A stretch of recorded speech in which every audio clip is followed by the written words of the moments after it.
பகுதி 4. அமிர்தாவின் விரக்தியான சிரிப்பையும் கடலை வரித்தவாறு வெறுமையான முகபாவனையுடன் அவள் அமர்ந்திருக்கும் விதத்தையும் கண்டவனுக்கு உள்ளுக்குள் ஏதோ உடைந்த உணர்வு. தான் அனுபவிக்கும் அதே வேதனையை இன்னொருத்தியும் அனுபவிக்கிறாள் என்பதில் அவனால் அவள் மனநிலையை நன்றாக புரிந்து கொள்ள முடிந்தது.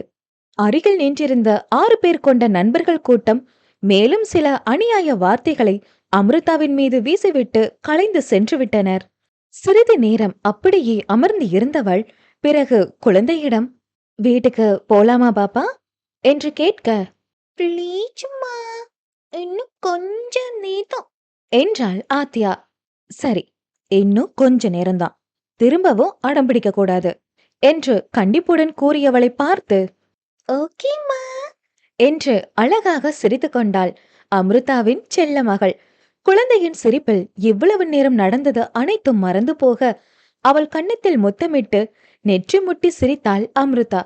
இருவரையும் பார்க்க பார்க்க திகட்டவில்லை ஹர்ஷமித்ரனுக்கு. தன்னையும் அறியாமல் இதழில் பூத்த புன்னகையுடன் அந்த காட்சியை ரசித்தபடியே அவனிருக்க, மணலில் விளையாடிக் கொண்டிருந்த குழந்தை ஹர்ஷாவை பார்த்ததும் அடையாளம் கண்டு கொண்டது. ஆத்யா அவனை நோக்கி சிறிய சிறிய எட்டுக்களை வைத்து வேக வேகமாக ஓடத் துவங்க, அதை பார்த்த அமிர்தா சட்டென எழுந்து அவள் பின்னாலேயே ஓடத் துவங்கினாள். அவர்களுக்கும் ஹர்ஷாவுக்கும் இடையில் சிறிது தூர இடைவெளியே இருக்க, அமிர்தா குழந்தையை பிடிக்கும் முன்னரே குழந்தை ஹர்ஷாவின் கால்களை பற்றி கொண்டது. எதிரில் நிற்பவனை கண்டதும் அவனை இங்கு சற்றும் எதிர்பாராதவள் அதிர்ச்சிகள் ஒரு நிமிடம் அப்படியே நின்றுவிட்டாள். ஐயோ, இவனா? அன்னைக்கு தானே குழந்தைய நான் கவனமா பாத்துக்கலன்னு திட்டினா, இவ வேற வேகமா ஓடி வந்துட்டாளே, என்னைக்கும் ஏதாவது திட்டுவானோ என்று அவன் முகத்தை பார்த்தபடியே அரண்டு விழித்தவள் தொண்டையில் எச்சில் கூட்டி விழுங்கினாள். அவள் தன்னை பார்த்து அஞ்சுகிறாள் என்பதை அவள் முகமே காட்டிக் கொடுக்க, இவ்வளவு நேரம் ஒருவனை வார்த்தையால் ஓட ஓட விரட்டியவள் தன்னை பார்த்து அஞ்சுகிறாள் என்றதும் உள்ளுக்குள் சிரித்து கொண்டான் ஹர்ஷா. சாரி சார், அது நான் பிடிக்கத்தான் வந்தேன், அதுக்குள்ள அவ ஓடி வந்துட்டா என்று திக்கி திணறி படபடக்கும் விழிகளோடு பேசியவளை காண காண பிடித்து போனது அவனுக்கு. ஆனால் முகத்தில் எதையும் காட்டிக்கொள்ளாதவன் தன் கால்களை கட்டியவாறு இருந்த குழந்தையை தன் உயரத்துக்கு தூக்கி அணைத்தவாறு பிடித்து கொண்டவன், "உன்னோட அம்மா உன்னை கவனமாவே பாத்துக்க மாட்டாங்களா பாப்பா? எப்போதுமே இப்படித்தானா?"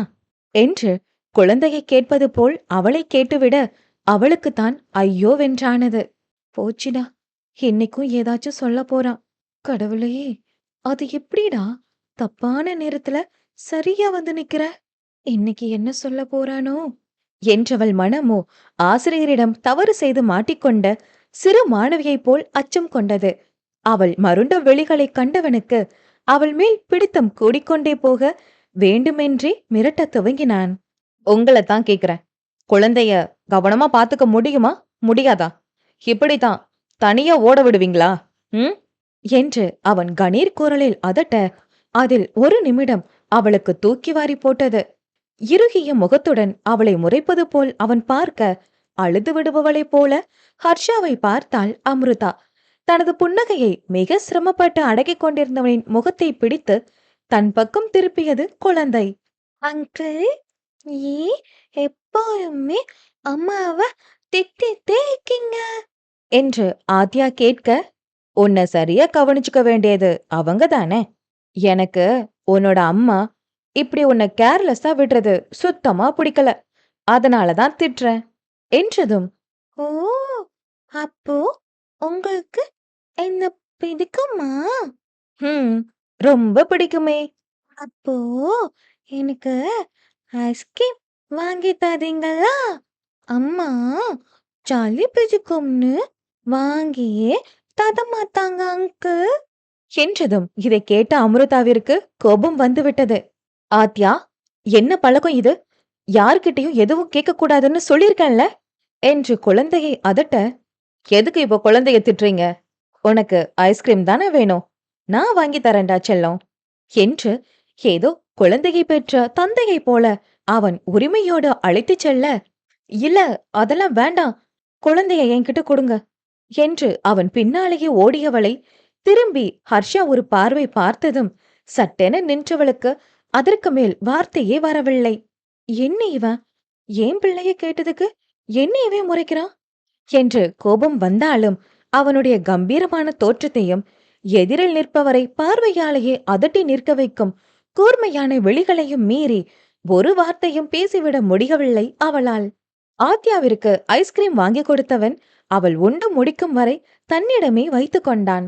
நீங்க எங்க போகணும்னு சொல்லுங்க, நான் டிராப் பண்றேன் என்று கேட்க, அதெல்லாம் எதுவும் வேண்டாம், நாங்களே போய்க்கிறோம் என்றபடியே குழந்தையை வாங்கியவள் விட்டால் போதுமென்று அங்கிருந்து வேக வேகமாக சென்று விட்டாள்.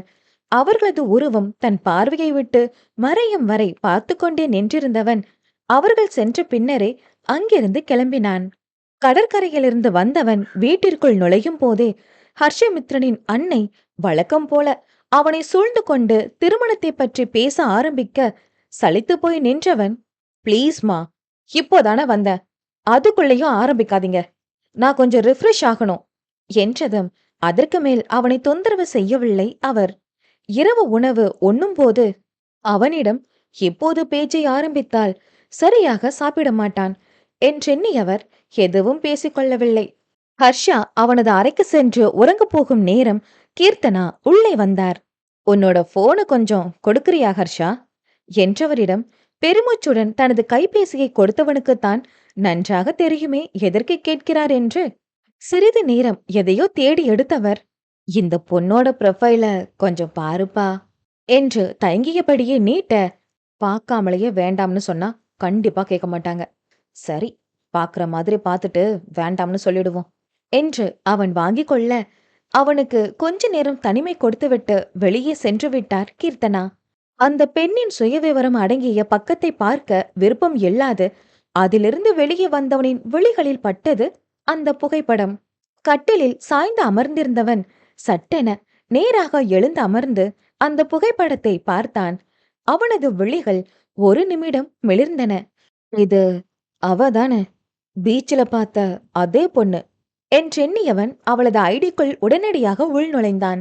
அவளுடைய பெயர் அம்ருதா என்றிருக்க, அம்ருதா என்று ஒரு முறை சொல்லி பார்த்தவனின் இதழ்களில் விரிந்தது அழகான புன்னகை. அவளுடைய அடுத்தடுத்த புகைப்படங்களை நகர்த்தி பார்த்தவனுக்கு அவள் குழந்தையோடு நிற்கும் நிழற்படங்களும் கூடவே அவளது அலைபேசி எண்ணுடன் கூடிய மொத்த விவரமும் இருந்தது. அவளுடைய எண்ணை தன்னுடைய கைபேசியில் குறித்து வைத்துக் கொண்டான். அவளது புகைப்படத்தையே பார்த்து கொண்டிருந்தவனின் மனமோ அழகிதான், கூடவே தைரியமும் அதிகம்தான் என்று ஒப்புக்கொண்டது. யாரோ ஒருத்தன் தாங்கிட்ட தப்பான நோக்கத்தோட நெருங்குறான்னு தெரிஞ்சதும் சும்மா அழுதுட்டு நிக்காம அந்த இடத்த விட்டு எழுந்து ஓடாம அவனையே ஓட விட்டா பாத்தியா, அந்த தைரியம் எனக்கு பிடிச்சிருக்கு. ஆனா என்ன பார்த்தா மட்டும் ஏன் பயந்து நடுங்குற என்று சிரித்து கொண்டவன் முழு மனதோடு அவளது மேட்ரிமோனி ஐடிக்கு சென்ட் ரிக்வெஸ்ட் பட்டனை அழுத்தி இருந்தான். வெளியில் சென்ற தன் அன்னை திரும்ப வந்ததும், என்னப்பா அந்த பொண்ணு ஓகேவா என்று கேட்க, இல்லம்மா வேண்டாம் என்பதோடு தனது பேச்சை முடித்து கொண்டான். ஏன் எதற்கு என்று எந்த காரணமும் மகனிடம் அவர் கேட்கவில்லை. கேட்டாலும் அவன் சொல்ல போவதில்லை என்பதை அறிந்தவர் பெருமூச்சோடு அங்கிருந்து கிளம்பிவிட்டார்.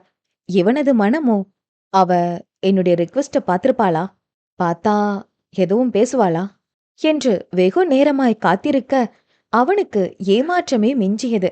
சரி, காலையில் பார்த்து கொள்ளலாம் என்று எண்ணியவனுக்கு வெகு நேரம் கழித்தே உறக்கம் தழுவிக்கொண்டது.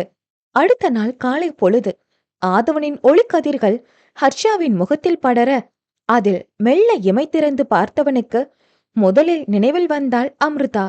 அதில் சட்டென எழுந்து அமர்ந்தவன் முதல் வேளையாக தன்னுடைய கைபேசியை எடுத்து பார்க்க அவனுடைய விழிகள் ஆச்சரியத்தில் விரிந்து கொண்டன.